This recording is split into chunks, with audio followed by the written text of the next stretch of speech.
Look at this cool hairdo. I see that. Did you take a shower? No, I got trapped in the rain. Really? The forecast said, no rain. There's no rain coming. Don't you worry. And Whoopsie. then the rain came. The All over skies your head. opened and dumped on me. So then I just combed my hair. I parted it to the side. That's what you do. It's the only way to kind of keep it under control. When it's wet, I comb it, and then I leave it be, and then it does what it wants to do. It curls up. If I don't leave it be, wait, I don't know what I'm saying. Who cares? Who cares? Why are we talking about my hair? Who fucking If cares? you don't leave it be, what happens? No. I was gonna say if I don't comb it, then it really goes out of control. It's a real puffball. I bet you could benefit from a lot of the curly haired TikToks Nope. that are around. Nope. Nope. Nope. Nope. Go shawty. Nope. It's your birthday. I don't need to take advice from TikToks. I don't need TikToks giving me life hacks. Well, it doesn't have to be labeled as a life hack. Just like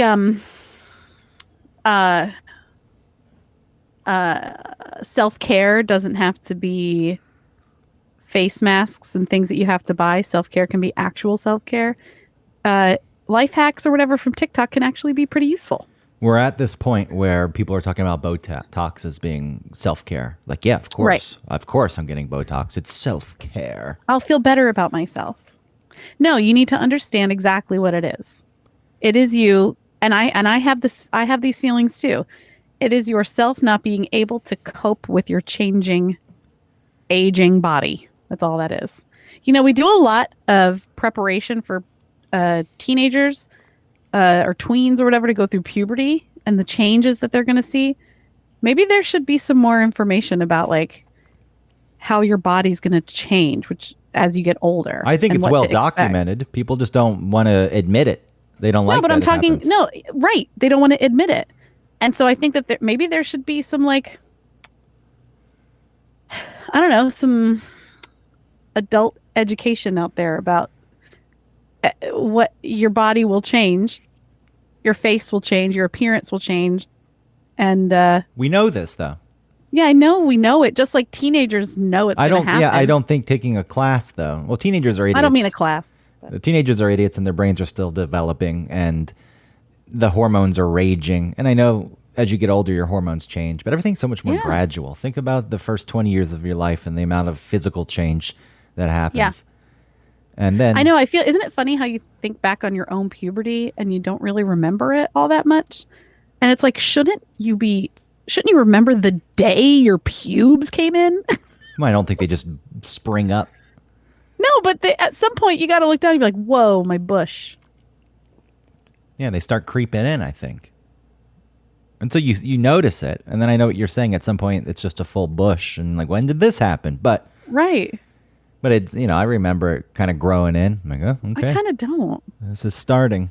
Or like your boobs changing. Well, I know nothing about that. Yeah. They just start ballooning. Yeah. God, and those poor girls that have inherited huge tits at like 13. And like the guys think that she's easy and the guys like just look at her boobs and can't help themselves and the girls think she's a slut. She's just a 13-year-old with gigantic cans. Apparently, that's the girl's identity at that age. Talking to Christina, Really? Does she have big old if they testicles? apparently that's like that, everyone else knows you as that. That is what Really? you go through your early puberty years and probably your whole teenage years. As people are like, yep, boobs. That's what that Boobs person McGee. is. Remember we did a boobs episode and we were thinking of all the horrible names for boobs that people use. Yeah, but going back to that conversation, apparently even like coaches and teachers make comments. It's absolutely insane. Wow. Yeah, there was some story that she told me about doing push-ups, and the coach said they're going to be difficult for you. Something like that. Was it a man or a woman? I think it was a dude. Fuck him. Yes. If it was a woman, I would be also upset, but more like you should have said that to her privately and say, hey, listen, if it's a little harder from you, it's because you got those juicy nugs. Yeah, it's okay if a nugs. woman says that. Yeah. Gross. Yeah, it's a way to make them disgusting. Yeah. You got your juicy nugs. I don't know where nugs came from. It probably was, my brain probably meant to say jugs. Udders. But I kind of like the idea of calling them nugs, especially if they're little. You're like, got those juicy little nugs. Nugs. Yeah, people are absolutely disgusting. Yeah. Anytime you alter your voice to start speaking in like half whisper. Well, another TikTok thing is like kink talk, where there's like a guy and he looks just like a normal dude and he's talking to you like this, and then something happens, like some music from 50 Shades of Grey starts playing, and then he like changes his appearance and he looks like a dom, and he's like, you're a good little girl. And you're like, ah! No. And then there's like another voice like, yes, daddy. Who got rid of Vine? Whoever got rid of Vine, I would like to hunt them down and pound their face into oblivion. Yeah, wasn't it Twitter? Because it's their fault. TikTok's here. Yes. Well, I love TikTok, but it opened the door for TikTok. Mm-hmm. TikTok's great, though. I wish it was banned. I wish remember when Trump was threatening to ban it? I secretly was hoping. I was like, please, I'm on your side. I saw there's one policy I agree with. Get rid of TikTok. I saw a clip of what looked like how it's made, or what's that show called? How things are made, how things get made. Things are made this way. How it's made is how it's made is. And it's yogurt, and it's just yogurt going through like a machine, and it stops every couple of yogurts, and a red laser beam shines on it. And you can assume that it's like some quality check thing as it goes through, but it's voiced over, and it says like, the red laser beam focuses on the yogurt that's actually like a nearby sniper that's making sure the yogurt doesn't become sentient and start thinking about domestic terrorism or something. Yeah, I think my problem with TikTok is, while coming up with clever things, like if that's executed properly, I'm sure that it's funny, but these things don't have any depth. And on TikTok, they don't need to. But everybody who wants to create content now, it is just one-off little one-liners. And I think it's not that difficult to create a whole complex story, even if it's comedy. You want to be funny, but to like tie things in and have callbacks and create structure and characters, that's real talent. And then it's like, I came up with funny line, we'll execute funny line, and then it's like, you've got 16 million new followers. And I don't think that getting that kind of credit for one line is worth it.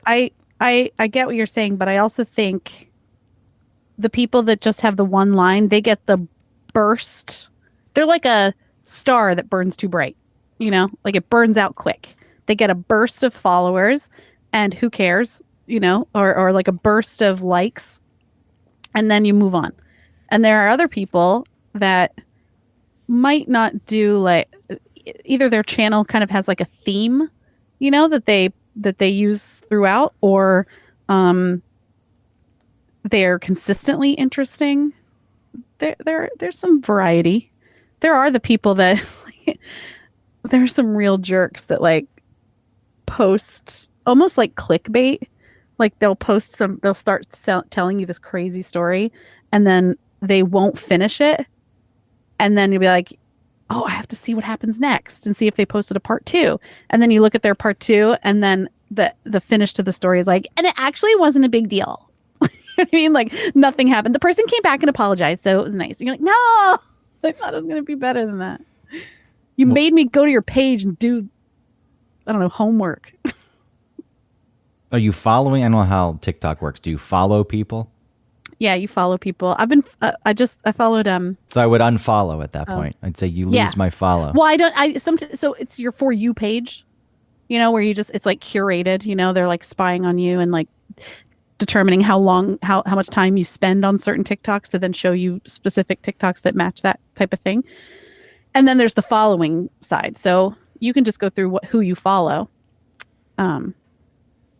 But I've been following Martin Short TikToks, and they're all just like Jiminy Glick clips, and they're so good. It makes me want to go and watch Jiminy Glick. Are they new clips, or he's just No, they're putting old, but they're clips up? fun.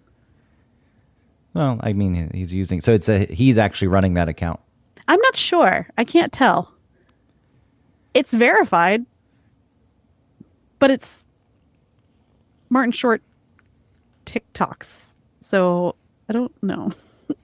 I mean, that's nice if you can use it to promote your old content and then people regain interest and go watch it. Yeah, I forgot how I didn't really watch a whole lot of Jiminy Glick. I don't know why it wasn't like something I sought out. Whatever, I don't like many things, you know this. He's really funny though. Even though I'm supposed to stop hating things, but I can't. Like the Da Vinci twins, you know those idiots? No. They're two TikTok dudes. Is that really their name, or are you giving them a funny name? No, they did this thing. Because it sounds like a name that you would give them as a fuck you to them. It was one of those things where I don't know how to explain this well, but I think there's a question that's asked and then the answer pops up, and the answer was Da Vinci. And the two guys, they're these goofy looking twins who have like Bart Simpson type hair that stands straight up on their head. And when Da Vinci popped up, they're like, Da Vinci? Mispronouncing it. And like, it got them so much notoriety and attention. And this is what drives me crazy. And they did it on purpose.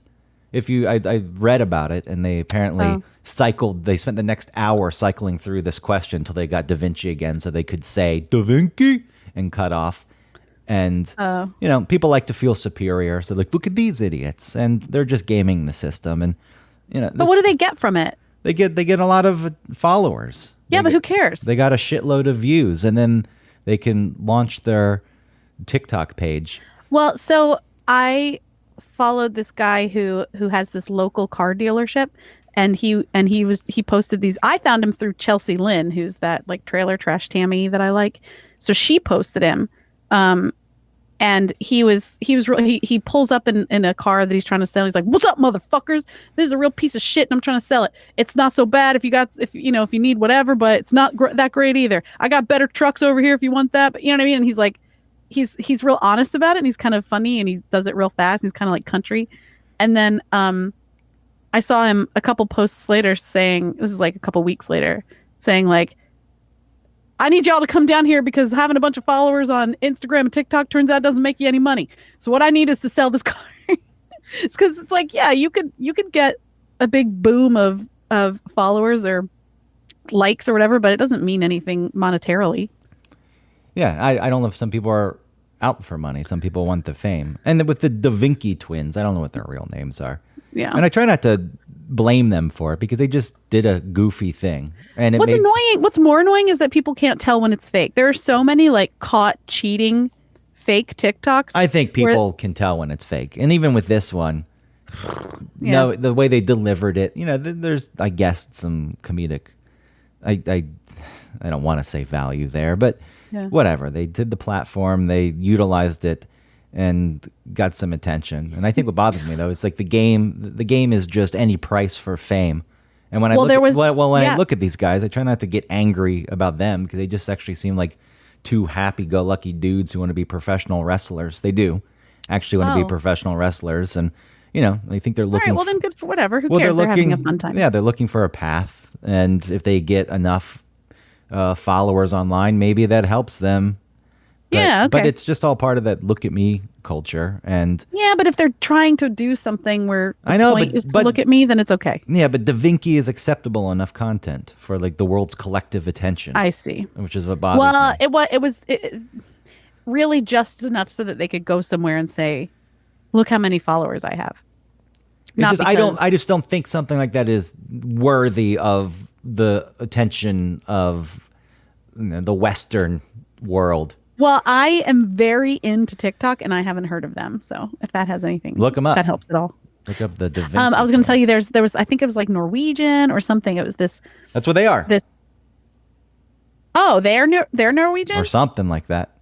Oh, interesting. I wonder if there's like a Norwegian culture or something where like they like to pretend to do things to be famous. Oh, There they are. Look at them. Uh-oh. Hey! hold on a sec. Peter is coughing really badly. Okay. Blah, blah, blah, blah. Is he okay? Is he asleep? Yeah, he's asleep, but he's like choking, I guess. Okay.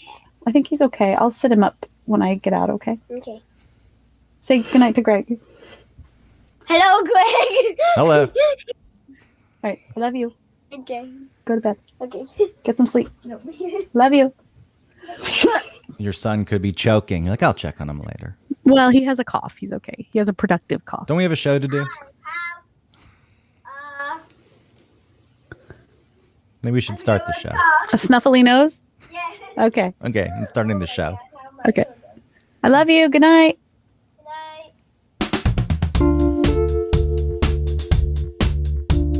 Welcome to One Topic, where we stick to one topic. My name is Autumn Fisher. My name is Greg Russ. Autumn, I don't know. I was going to say Wow, what a great way to start. You really set the tone. no, because I was thinking back. This is what I do. I shut down when I think about things because I realize that I probably say the same thing at the start of every show now. And That's how I feel at the end of every show, where I feel weird about. well, you need to say the same thing. You're trying to promote this Hoff and Pepper. Yeah. Not that we ever see any kind of profit from that, but Well, I just asked about it, and she had to ask someone else because she wasn't in charge of that anymore. oh yeah, okay. So she's asking. Well, it's Yeah. fine. Whatever. It's your friend. I'm fine helping your friend. I'm just saying that at the start of every show now, I realize that I say, I think it's my week, but it's really your topic. Last week was your week, and the week before. Who cares? Who cares? You have a topic for this week. I'm not even really sure what the topic is. I know that you watched Mrs. Doubtfire, and this spurred your brain. It set the gears in motion, and you started analyzing old popular culture and thought things can't be presented in the same way they used to be presented. Like Mrs. Doubtfire probably wouldn't fly at all today, even though I think they're making a Broadway show. Ugh. I think that's happening.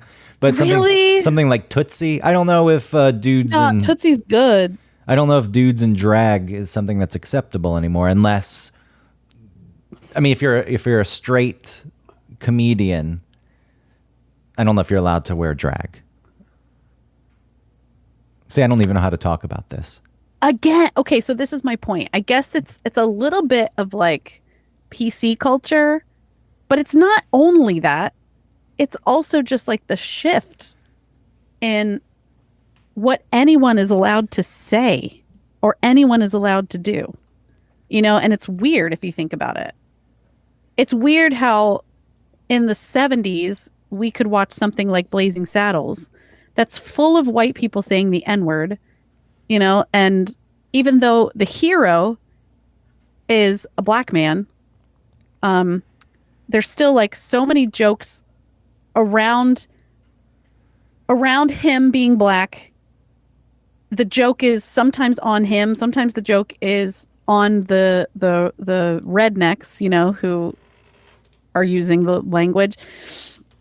And that was closer to when it was more socially acceptable for like people to say the word in reality, like in real life, without trying to make some joke. Or even like it's weird that back then things were acceptable and now they're absolutely not. Well, you know, and I mean, like a movie like Blazing Saddles could not be made. But and then the point that you were making. Oh, okay, go ahead. Well, the point that you were making about Mrs. Doubtfire being a white, straight comedian playing a woman, and how maybe someone would look at that and say, like, that should go to a real drag queen. Well, that's why I said Or- I don't know how to talk about this, because are drag queens really limited to being gay men? I don't. You know the drag culture. Drag is just presenting in like a entertainment forum as a different gender, because to be just living your life as a different gender is something else, but to But it could a straight dude be performative about the change of gender, then that's drag. Would it be acceptable for a straight man to be in drag?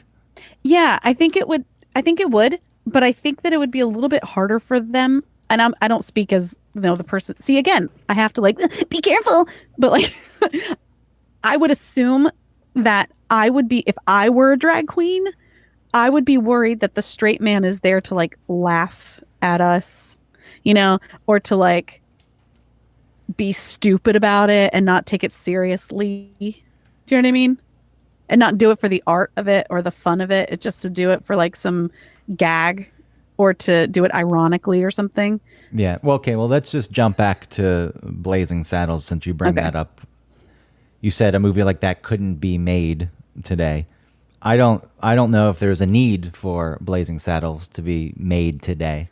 No, I I just think- mean But I think it served its purpose at the time, using the N-word where it was more prevalent in society as a whole, and people using it in a derogatory, demeaning, nasty way. right. The movie provided commentary on that, so people could Right.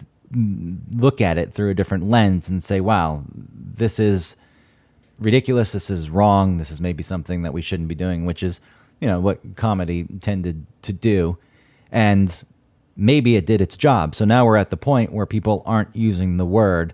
There was a point in time where you had to shine light onto the use of that word, and I think it was okay to use it in that movie. I don't know if it was actually okay, because I'm not a black person, and I don't know how that would have made me feel even in that context. Maybe it would have still stung. But with comedy, if you're allowing it to exist because you're trying to show society as it really is, I think that movie at that time, using that word, opened up the blinds in a way, and people were able, and this was happening across the board, it wasn't just Blazing Saddles, but so people are like, oh, maybe I shouldn't be using that word, and then society progresses to the point where there is no need for it anymore. Like I don't think that using it in a movie in the same way hits the same way as it did then, so therefore there is no need for it, because it does make people feel awful. See, I don't think Blazing Saddles was teaching anyone not to use the N-word. I think Blazing Saddles was such a silly movie, but it also just maybe demonstrated that someone who is different is also just a someone, like they're just another But the person. people using the word, Right. they're presented in a way like they're a caricature of people who actually would use that word sincerely. What I think that like the time of Blazing Saddles, like Richard Pryor and I guess like his stand up, and probably a lot of like black comedians, it feels like there was a moment where people were talking about their own black culture, the good and the bad of it, and were joking about all of it, and it feels like a little bit now that no one is allowed to talk about anything bad about any culture without it being problematic, instead of just talking about it. And then if everybody talked about their bad in their culture or their race or whatever, then we would all just see that, like, yeah, we all suck and we're all awesome. We're all just the same. We're just the same in different ways and different in different ways. Well, I think there's a natural progression with things that are presented on screen and what is acceptable and what's not. And, you bring up the fact that they're making fun. There's a levity to Yeah. look at our culture. And I think that's the first path in to calling attention to things that are actually problems. Comedy is disarming, while it also can be biting at the same time. But it's presented in a way where people tend to not take I was going to say tend to not take offense, though I think people that's what I'm saying. Yeah, well, this is where the progression has gotten us. Now people take offense to comedy, but that's gone too far. I'm saying take that out for a second in the overreaction. I think that when there are things that people want to bring to light, comedians are the first ones to address things because they can present them to a wider audience and to a more broad audience. And that's the way in. And then when you're doing your job within that, and if things are now more mainstream and people have different ways of thinking about certain issues, then you can progress on from that. So I agree with you, but I think that a lot of the comedians, like the younger comedians, either they're afraid to do certain material or... Well, you're jumping ahead. Or to they now. wouldn't do it. Or they wouldn't do it because it's like, I'm not going to say that. Just like Jerry Seinfeld stopped touring because people in his colleges that he was performing in were getting offended. Fucking Jerry Seinfeld. Yes. He's pretty tame. He's really tame. Yes, there is an overreaction that we've gotten to. But I think there's a few things to look at with so this. Maybe if comedy does sort of progress people's, or not progress, but like puts people's walls down about all of us being so different and how like one might be better than the other, but then you see someone do a joke about it and you're like, that is everybody, like maybe we are missing that a little bit in our society.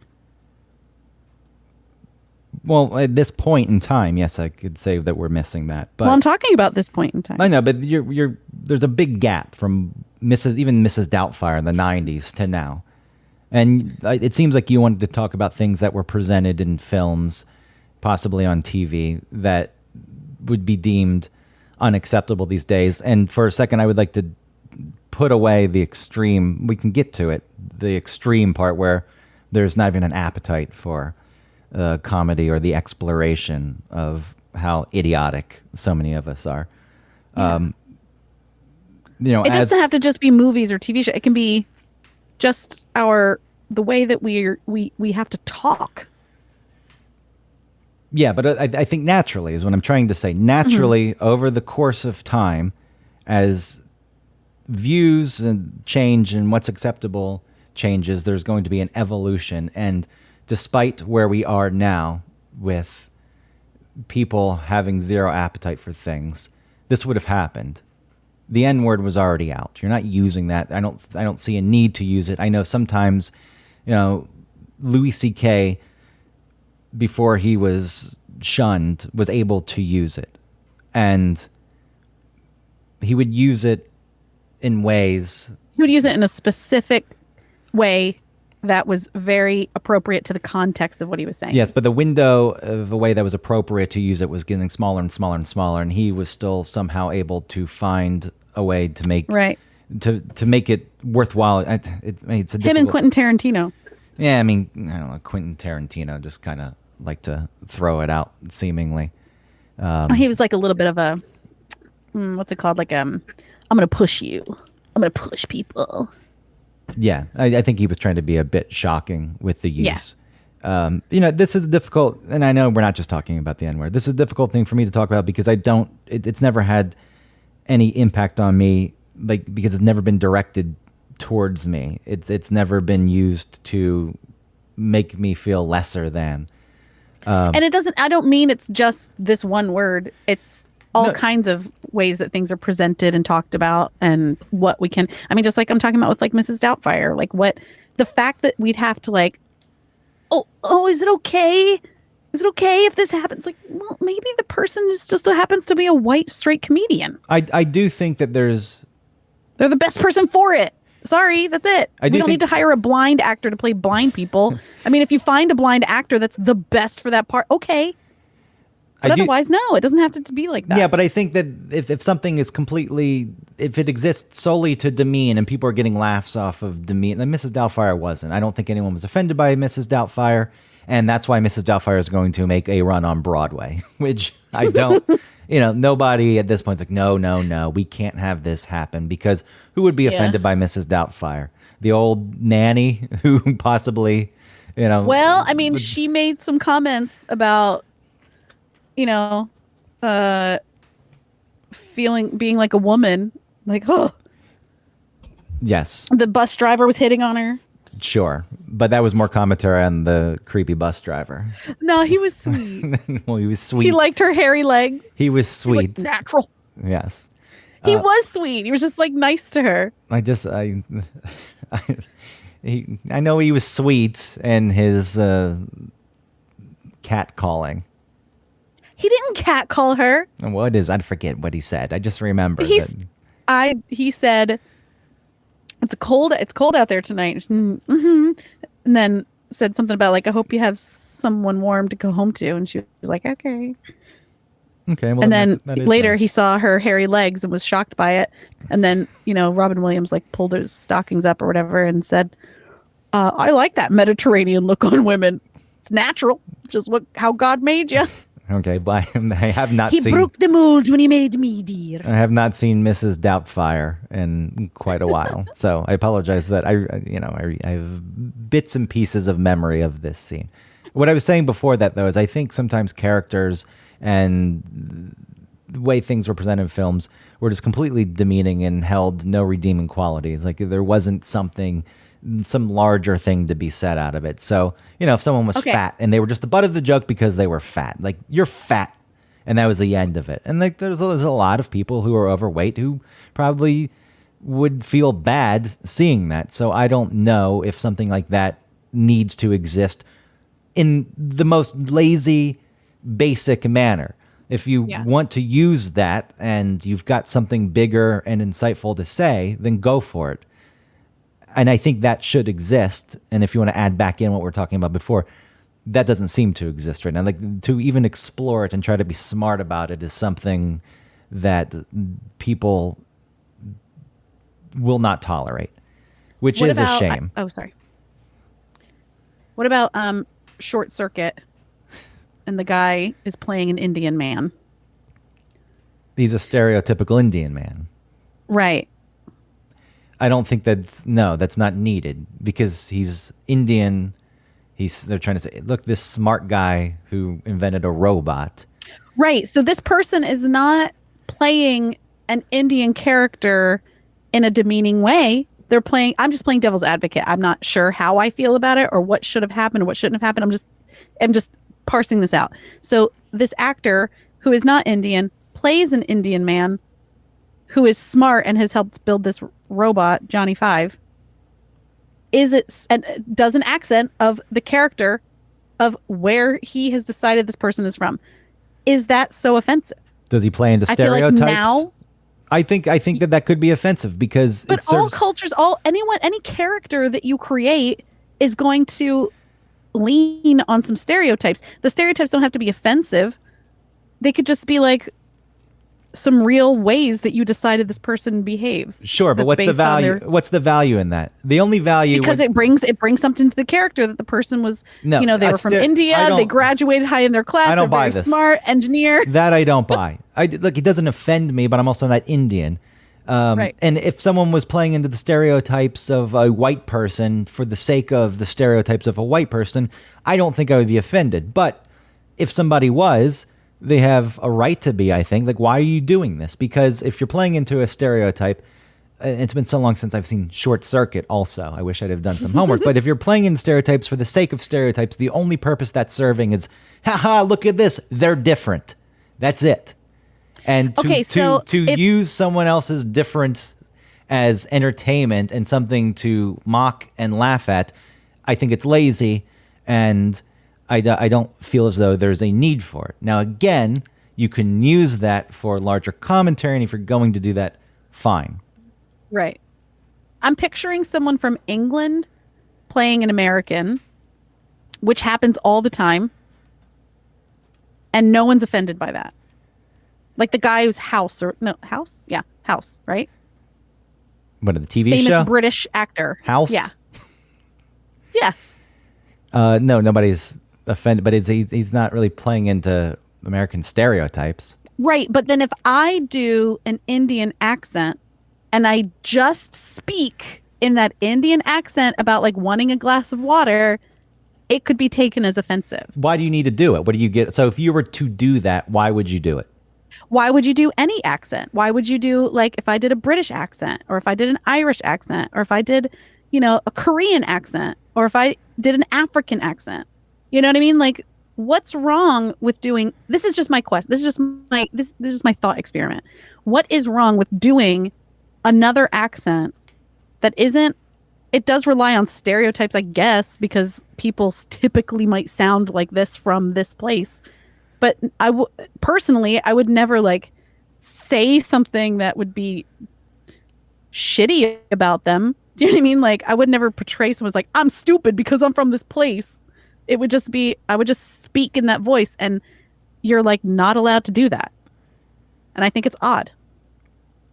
It possibly is odd. I mean, there's nuance to this discussion that is hard to grasp, and it is hard to navigate, which is why I think most people just avoid it completely anyway, and they just choose one side or the other. And but you shouldn't do that, because we're thinking human being. We want. I personally want to be someone who thinks.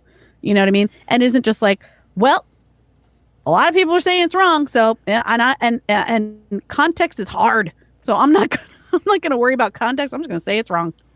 I think if people are making fun of Americans who aren't American and they play in the stereotypes of gun-loving, right, you know, rednecks, yeah, I'm not offended by it. I'm a little offended. But if someone likes guns and has a Southern accent, are they offended by that? Would they be offended that somebody who's not American is mocking the way they live their life? Well, I was some other kids of some foreign people that I know, my friends who are foreign, from foreign places, their kids were ding, ding, ding, ding, ding on this bell, right, that I have. And I made them go away with the bell because it was annoying. And then the bell came out later, and someone was saying that, like, yeah, they were at a doctor's office, and these little kids were ding, ding, ding, dinging a bell. And they were like, ugh, Americans, like American parents. That's American parents. I was like, bitch, your kids were doing just the same thing just a minute ago. So, but, and that kind of offended me a little bit, you know, to say like, hey, American parents, I'm an American parent. So I think you answer your own question. When you are playing in the most generalized field and you're making fun of someone going back to Short Circuit because they're Indian and smart and can invent a robot, I think, why? What is the point of this? I mean, it could be looked at like, people from this part of the world are really hardworking and highly educated. Yes, but you. And I don't know in the movie, and I, like you said, I haven't seen it in a really long time, so I don't know if he does some like stupid, like you said, Indian stereotype thing that would be offensive and lame and maybe like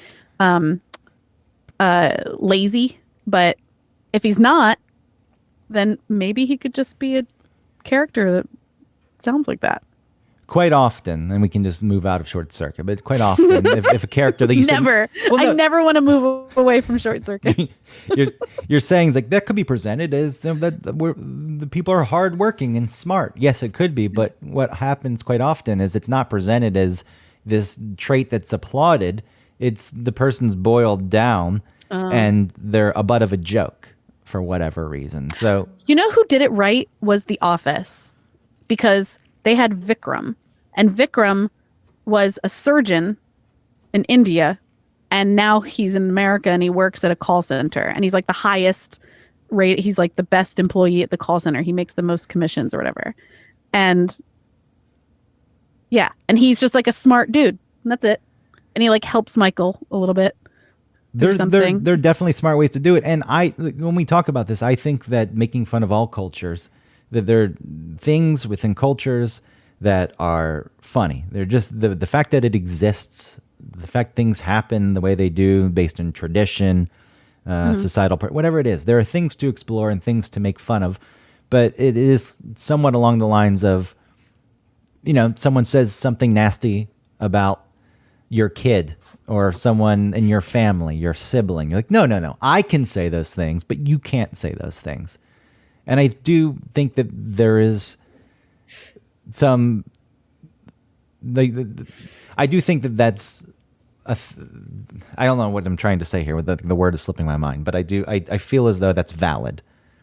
What do you think about South Park still being able to get away with like their like Chinese voice? You know. See, I don't. Like stupid Mongolians. I've never really watched South Park, but with comedy, there is room to explore this stuff, and I think that there's bigger commentary going on than just, hey, we're doing this voice and mocking this culture. Like, there's something bigger at play, correct? I mean, with the guy that owns City Walk, they call it Shitty Walk. Like, I that character in particular is not,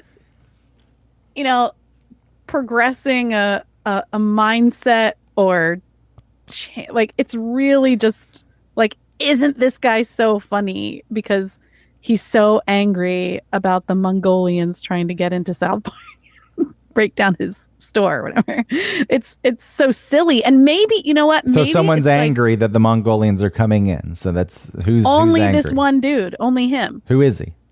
White dude? I don't know. No, he's the Chinese guy in South Park that owns City Walk. Well, I would say that maybe that's commentary that and he pours down this like, that racism exists, outside of the most traditional, what people call traditional. White people are racist. Nobody else is. Like, racism exists across the board, and that Chinese hate the Mongolian. I think that's there's possibly some commentary on that. I don't. But that's elevating that. If you know what I mean, that's elevating that to something. And what I think the point is that if the content is good and you still are using something that in some other context might be offensive, like if I walked around and sounded like the Chinese guy from South Park and said things that he said just in my like to make fun of something, like that would be looked at as racist, or like, what does she think? But I guess in the context of it being South Park, first of all, South Park being a show that goes after everything and everyone, and then also for it to be actually kind of like entertaining and funny, it's like, as long as it's good and they do a good job, then it's passable. Yeah, I think that people, there should be enough trust in people to be able to discern such things. And if you watch a show like South Park, which I never really got into, and it's nothing really to do, it was just mainly because everyone was like, it's so amazing when it first came out, what, at this point, 30 years ago, 25 years ago, or whenever everyone was ranting and raving, and me just being the person who wants to rebel for the sake of rebellion. It's like, I'm not watching this. Shut up. Shut your mouth. So I don't. There's some really good ones, and there's some that really silly and funny. But I mean, from what I know is, like you said, they go after everything, right? Yeah. And I guess if it really is open, fair game, open season on everyone, and it's spread evenly and fairly across the board, then somehow they get, if you're offending everyone, somehow it cancels out offending just some. You're like, hey, everyone is offended. Personally, I think humanity is absurd. I do think that it's worth poking and prodding and making fun. And it doesn't bother me. But we are white people, so for the most part, I'm not saying that white people haven't been made fun of and that there aren't stereotypes, or plenty of stereotypes attached to us that haven't been presented. It's all been presented. But for the most part, it's been distributed unevenly. That aside, I'm fine with it. It doesn't bother me. But because we aren't from a group of people who, over the years, had another group of people constantly making fun of our existence, then I can't speak to it. I'm a woman. Like I can't drive. And I don't know where I'm going. Does that bother you? If someone assumes it about me because I'm a woman, then I'm like, fuck you. So I think you understand where at least this starts before But you know what, before though? it snowballs out of control. If I see in a if I see in a movie a woman, and maybe that's my own internalized misogyny, where if I see a woman doing something like a dumb woman, then I'm like, yeah, yeah, dumb women. I mean, for the longest time in movies, what purpose did they serve? As inspiration for the dude on his journey, right? Mm-hmm. Wouldn't you like to see so with the change, and some of it is heavy-handed these days, and that can't That's be annoying. argued. Now it's just being done because some person somewhere in a boardroom said this is what we need to do to keep people off of our back, and then they pat themselves on the back because they think job well done. And that's annoying because it's not authentic and it's not really addressing the problems that arise out of this to begin with. But seeing stories where women are now the lead and the hero and the one who has the growth and the change and the journey, do you enjoy this? Seeing women in a different role? See, I think it's past for me because I think as a kid, I'm thinking back to like Star Wars, and I didn't pretend that I was Luke or Han. You know, I pretended I was Princess Leia, who was like in her sexy gold bikini. You know, and she did other things, but that was like the, you know, titillating, to pardon the pun or whatever, but that was the titillating part that I remembered or wanted to emulate. And maybe that has something about me. I don't know. But if you think about like my female role models or whatever, it was still, even like in Robin Hood, the Disney cartoon one with the foxes, and you know, I still, if I wanted to be anybody, it would be Maid Mary and beautiful, you know, wanted, loved, saved. Because it's been presented that way. Yeah, That's the way society has set it up. And then that's now what you've seen. Even though fucking the new Star Wars with like Rey, even though all of that is done by a committee of suits in a room and is tested and made sure that like and done with the idea of like little girls will look to this person. It's like, that's annoying as shit, but in some way it probably is pretty cool for like a little girl to see that. You know? It is cool. Like, look, it is cool. Yeah. To see someone who looks like you, has similar traits to you, acts like you. It's much easier to put yourself, especially in a protagonist role. Yes, it's much instead of It's much easier to put yourself in those shoes, and then you get to pretend that you're. I mean, the role that you are now putting yourself in is executed completely differently, and it does open up. It's like, hey, I could be the person who does something like that. And maybe that's the thing. There was a lack of female protagonists. Well, there was lack of female. There was lack of people of color. This did exist. Yeah. And to want to represent everyone and give everyone that opportunity, I don't see anything wrong with that. What happened, like you said, the films are now made by committees, and there are people who are overthinking all of this, and therefore it is forced and it's heavy-handed, and it doesn't feel authentic at that point. So you can present it anyway, it does come off in the content. It's like, all right, this isn't playing. I can't really articulate why, but it's not playing completely correctly. Well, your brain is really good at recognizing authenticity. Not authenticity, but like genuineness, maybe. And even if you're not aware of it, maybe your brain knows.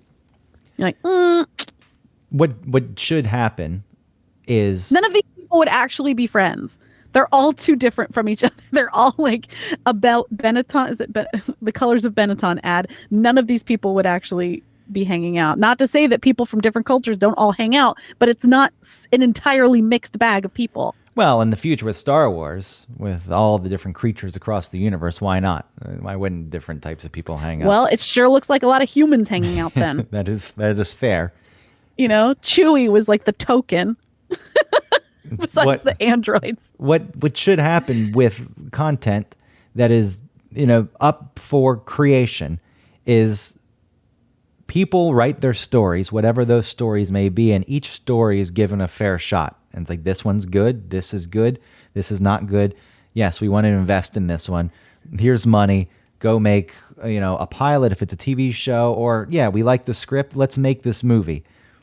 And if there's equal access and a fair playing field for all types of people, then this problem solves itself.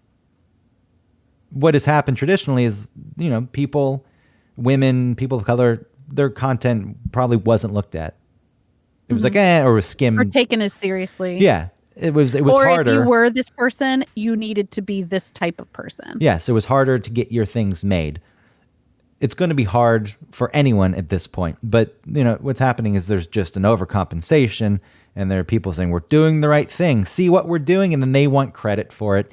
And, to me, it loses the value because people are doing it.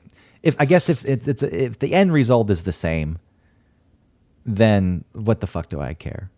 But it loses some value like I said, because it's performative. Yeah, we don't want to be taught a lesson. We want to enjoy what we might consider, especially like in the movie realm, as art. You can be taught lessons, but lessons can be taught in smart ways. Right, that's what I mean. In a way that I find myself you don't want it not preachy. Handed to me. Yeah, you don't want it to be patronizing. Yeah, and so much of that stuff is. I was going to say quickly, again, talking about the past being maybe a little bit, in some ways, better. Like Mary Tyler Moore was a great female protagonist. I think she was divorced. She lived on her own. She had a great job. She had a great place. She had friends. She had a life. She wasn't like struggling with anything. She was struggling with like anything that anyone would be struggling with in her position. Rhoda, which is just a spinoff of Mary Tyler Moore. But I don't know, Maud, that girl. Yeah, but the reason that's revered is because, wow, look, this is just being presented as is. Yeah. This is just what's happening. There's not excessive commentary on it. Clarissa explains it all. Yeah, because she was going through like normal things. That's when it works. It wasn't all about her being a girl and like that's everything. When it works. It's just like, that's cool. This is just happening, and we don't need to tell you that it's happening, and we don't want you to acknowledge us because we allowed it to happen. It's just happening, and then there was never a position where Clarissa was like, just because I'm a girl doesn't mean but. You're like, ugh. But that's where we've gotten. Yes. And so much of this is driven by white people, so they're still in control. That's the funny thing. It's like, look at this. We've opened this up for all types of people. But it does seem like the previous generation will not let go of the reins. Well, yes, that happens too. Why would anyone want to give up their relevance? Yeah. If you're I'm willing to do stuff like that because I think that I should be allowed to sing, like rap the N-word in a song in the song, but I think the majority of society is saying that that's not okay. So I'm changing. I'm deciding not to. Even when I'm alone, I still don't do it. It's mostly for practice, so that if it comes on and like I'm around other people, I don't say it. But it's up to black people to decide if you can do it or not. I don't know what the stance is on that. I do know that most people don't do it. That seems to be the rule. That's what I'm saying. The consensus seems to be don't do it. Even though Ice Cube told Tim Andrews that it's okay because it's in the song. Well, you're also going to get, differing opinions on it. Of course. But like I said, I don't care what, listen, I'm not going to take a survey of 100 black people and ask them like what they think. But I am even though I disagree with it, it seems to be the consensus. And I live in a society. And so in order to get along but with I don't feel society, like it's your word anymore. It's not your word. It should have never been any white person's word to begin with. But it's not, never been my word. It's somebody else's word. I'm singing it. I'm singing someone else's word. That's what I'm saying. It's black people own that word. They can use it the way they want to use it. And if they say that you can't use it, then to me, it's like, okay, fine. There's no disagreement that I But feel. isn't that interesting? What's okay. the point of arguing it? If the word that was offensive to people, they say we don't want you using it. Okay, who am I to say that you're wrong for telling me that? I'm not, and I don't think that they're wrong for saying that or thinking that, but I do wonder, like, can't, and I'm, this isn't me trying to figure out how to say it. I really don't care. I'm just trying to, like I said, just unravel it all. You know, if I'm quoting someone, you know, if someone said the entire word, you can't even like quote them. And that's where I feel like we're kind of missing the mark. You know, when someone says it because and the context is right, it shouldn't be like. What do you mean the context is right? When is the because context right? if someone's quoting someone else, if you know this person and they never say it and they say it to make like a really funny observation, like a funny joke. I don't know. No. No. Okay. The person never says it. I assume that this person is a white person and they never say it and they use it in a very smart way. No, it doesn't work. We're past it, is what I'm saying. At some point, maybe that flew because enough people were using it in such a derogatory way and it was still being thrown about in a racist way that it was brought to light. But now we're at the point where a lot of people, and I know there's people still use it, but a lot of people aren't using it. Or maybe they would just use it and didn't even mean for it to be racist. Right. And it was still hurtful for black people. So, you know, it's like, hey, we're calling this to attention. It's being presented in the media that you're consuming, and now you're past it. So there's zero need for it at this point. Please don't think that I'm trying to. Now I'm scared. You're just exploring this. I'm just exploring it. You know, there's a really I think great. it's weird that you're like, but why can't they use? But why do they need to? Ask that question. It's not. Yeah. Because it'd be really funny or something. No, wait. maybe. What's funny out of it now? I don't know. Because I don't know. All right. I agree. I am agreeing with you because I understand like the point of being past it. There's a really great Star Trek Next Generation episode where. Oh wait. Nope, it's not Generation. It's the original series where Abraham Lincoln is there for some reason. And he calls Uhura, and not the N word, but like a N word S. Yeah. And they're telling him like, that's not cool. You're not supposed to say that. And he was like, oh, I'm so sorry. A word like that was fine in my time, you know, but it must not be you now. And I'm sorry. And they laughed. Like they were laughing about it because the point was that in Gene Roddenberry's future world that he had created, they were so far removed from it that they thought it was funny to hear this word, and he was still apologetic. Yeah, and I thought that was pretty cool. He didn't make the argument, but I because we used it in my time, I want to continue using it. Why can't I continue to use it? That's the thing. Yeah, and please, I wasn't arguing that. Like I said, I was just trying to understand this is just a word.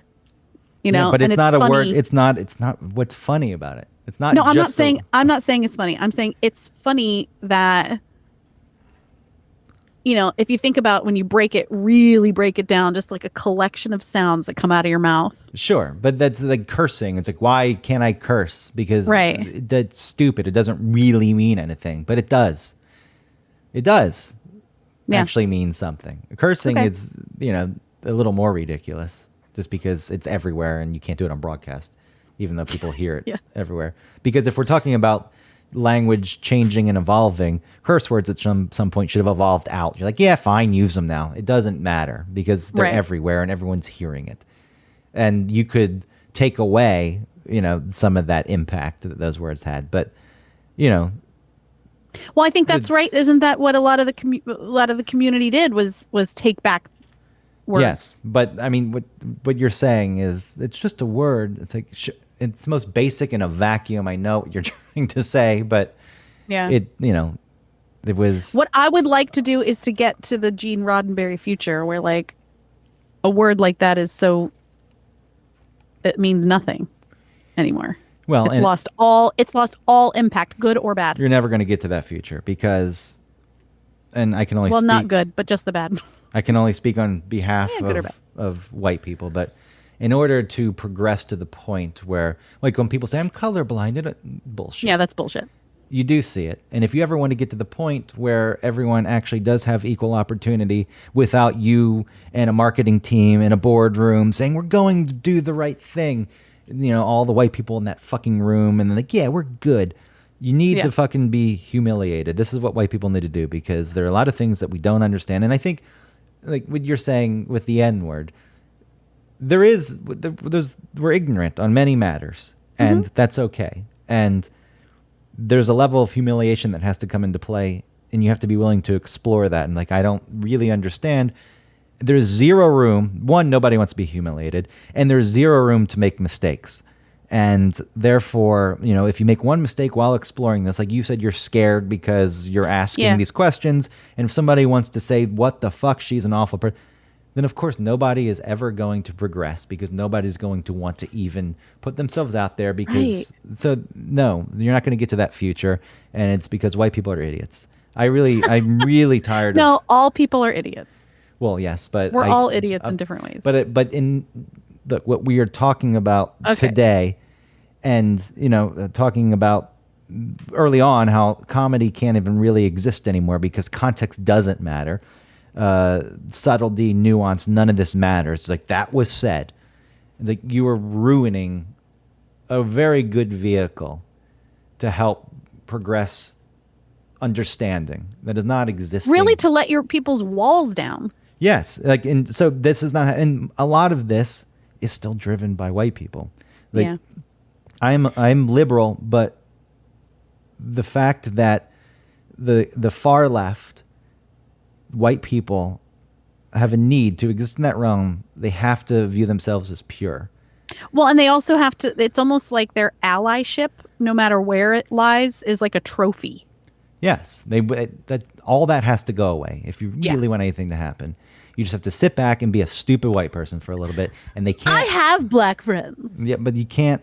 Well, I mean that's more of a conservative argument. I'm not racist. I can say these nasty things because I have a black friend. That's the other side. You're right. You're right. What does the left say? No, the left is the ones who will come destroy you. Mostly driven by white people. Almost, as a flag to say, look at me. Yes, I'm good. I get it. I understand it. Look what I just did. Right. You know, quite often when a white person screws up, it's a mirror to other white people. Like, I can somewhere understand how that happened.